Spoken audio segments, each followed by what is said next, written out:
ချက်လေးကိုရွေးရမလားစိုက်လေးကိုရွေးရမလားမောင်ကြီးရွေးရခက်လာချေနှမတော်လေးတို့ရေ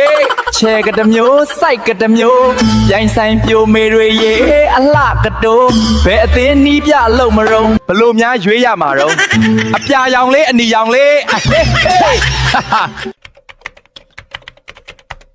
ဆိုင်ဘုတ်တွေရေးပေးတယ်နော် Fletcher အောက်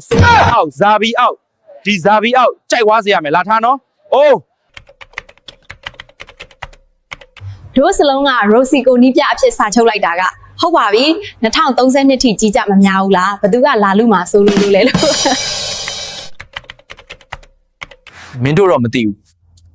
ငါတော့အမိုးရင်းကြောင့်စလုံးကိုပြောင်းလာပြီးမှဒီဘက်ပါစလုံးနဲ့တတင်းတက်နေလို့ဖျားတလိုက်ရသေးတယ်